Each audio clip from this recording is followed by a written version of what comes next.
morning, Professor and classmates. We are Noelia and David, and today we are going to talk about animal testing and why it should be avoided all the way around. First of all, I want you to tell me who's got a pet here. What about you, Adli? Thank you. I have a dog. Do you like it? Yes. Do you love it? Yes. Okay, I know. Okay. Testing on animals has a long medical track record. The techniques have been seen by many as the answer to the development and improvement of science and the understanding of the human conditions. But have you ever thought about how many animals suffer or die to test the shampoo, soap, or even the toothpaste that you use today morning? Or how many of the products that people use on a daily routine are tested on animals like the ones that you and I have in the backyard? Well, it is an issue that will not change unless citizens take into account our stand.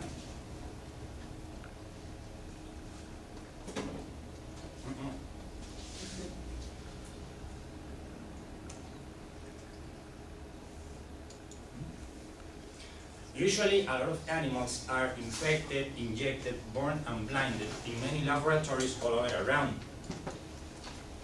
to test the safety of household and industrial staff. I mean, the innocent monkeys, dogs, cats, rabbits, and mice are used against their will as subjects in experiments and procedures labeled in the name of science.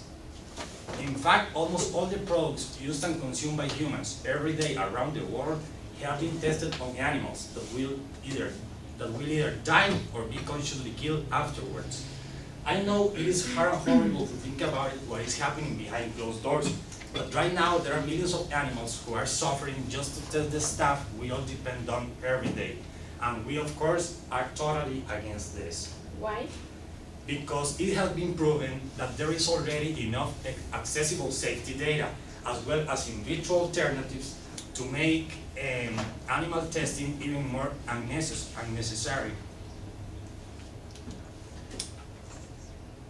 According to Dorothy Samuels, a remarkable journalist from the New York Times, it has been proven, according to this girl from the New York Times, there is already,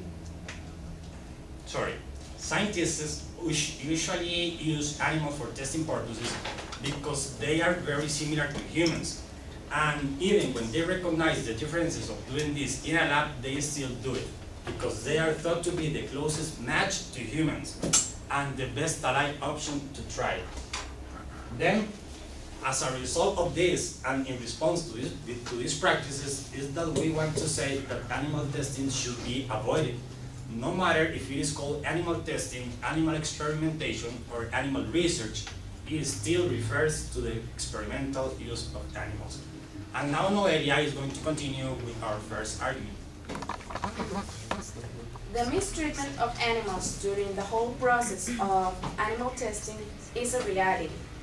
Animals are used in different types of experiments: cosmetic testing, medical testing, or product testing. For example, when you use your toothpaste, Colgate, for example, it experiments on animals.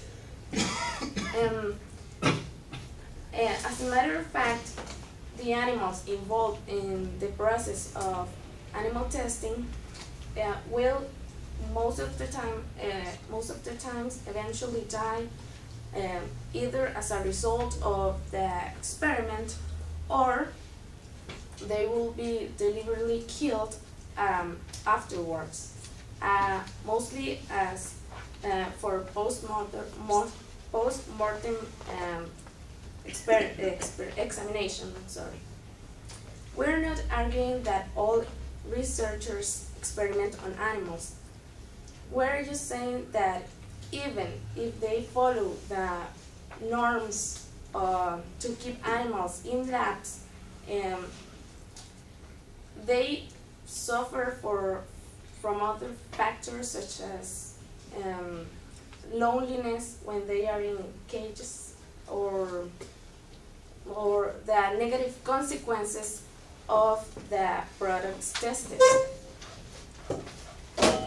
As it was stated in an article for the online newspaper newsherald.com, well, in this paper, let me rephrase it. In this newspaper, Carl Bryant wrote an article called PETA Claims Abuse at Animal Testing Lab. PETA sent an undercover worker to a research lab in North Carolina. He was hired as an animal caretaker, and he taped a video in which it's possible to see the workers mistreating animals. They, for example, they took bunnies and dogs and lift them from the ears or the throat. Also, it is possible to see in one scene that when they throw a cat into the cage, and when they are taking out the dog's teeth, they are saying that the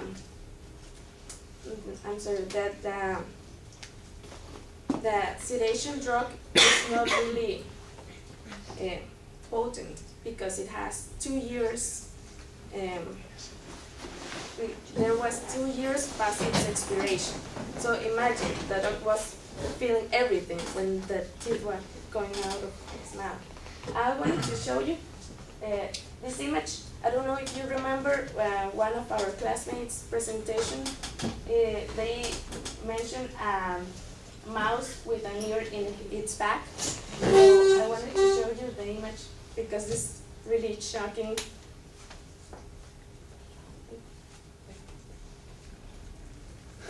Now David is going to present the second argument.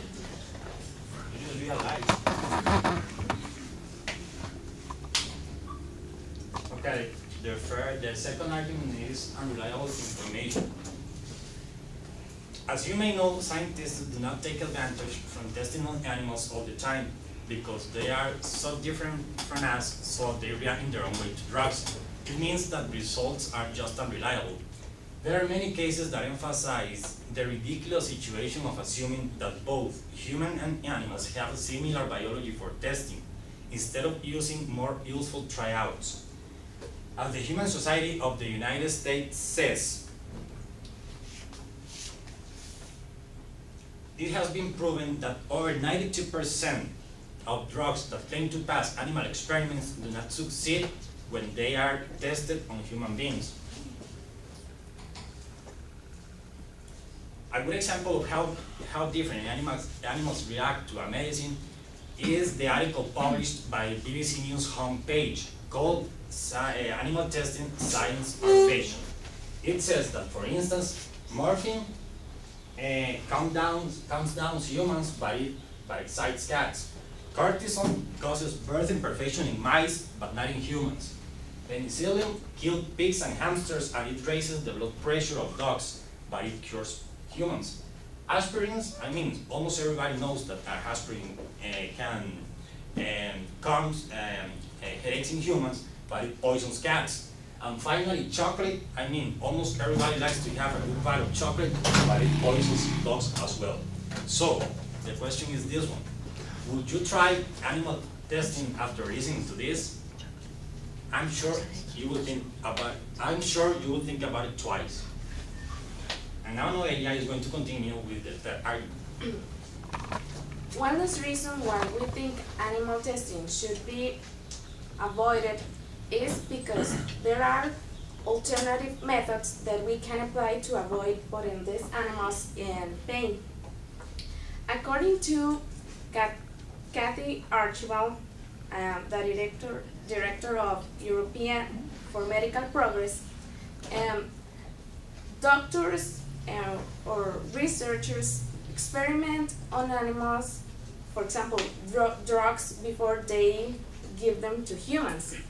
But are animal tests reliable? As David just said, many times they are not. Therefore, researchers and doctors are trying to find alternative methods that can help them get a more accurate result and that do not involve animals. According to the Canadian Federation of Humane Societies, two of these methods are computer models, animal cell, and tissue culture. Computer models simulate diseases and help scientists to understand the way different substances can be used to treat diseases. I'm sorry. These models are based on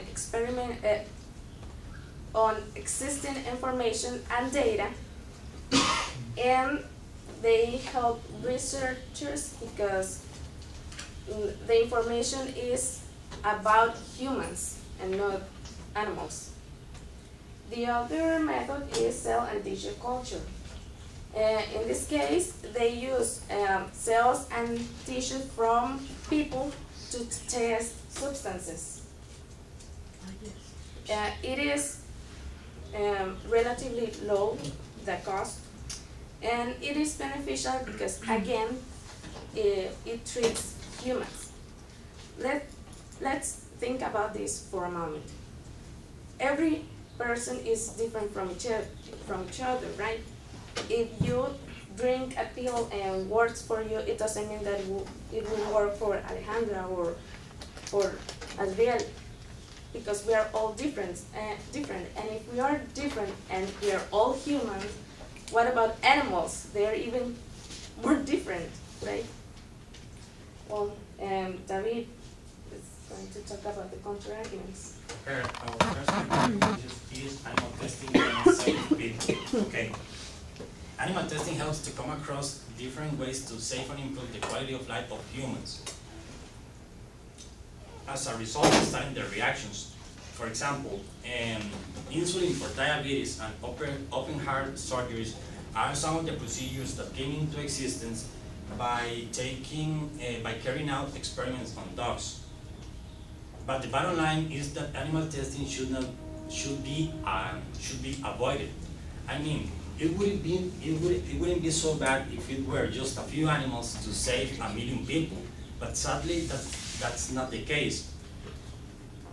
Animals should not be abused for our own benefits, if there are any, because they are living creatures, and despite what other people say, they have feelings and emotions. The second counter-argument is animal testing is cheaper and easier than testing on humans. In the case of money, labs try to save some cash by using common animals and not to invest in expensive ones like dogs or horses. Rats, mice, and rabbits are useful in experiments because they are easy to handle and cheap to keep.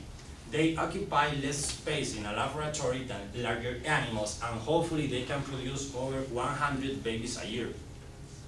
But on the other hand, you cannot totally trust the reactions of a simple rat for you to get over illnesses, because it was already proven that results are just unreliable. I mean, it is your life, it is not a game of chance.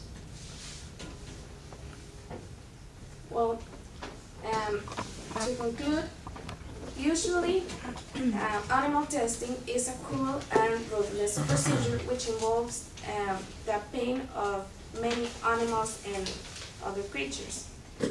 Because of this and the fact that it is not always reliable and there are many other methods, we think it is important that people get informed about this issue.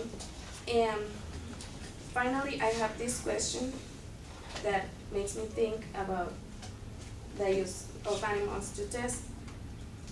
If scientists have come so far looking for better life opportunities for humans, why not to do the same for animals? And I want to read you this quotation because it's really interesting, I think. Ask the experimenters why they experiment on animals, and the answer is because the animals are like us.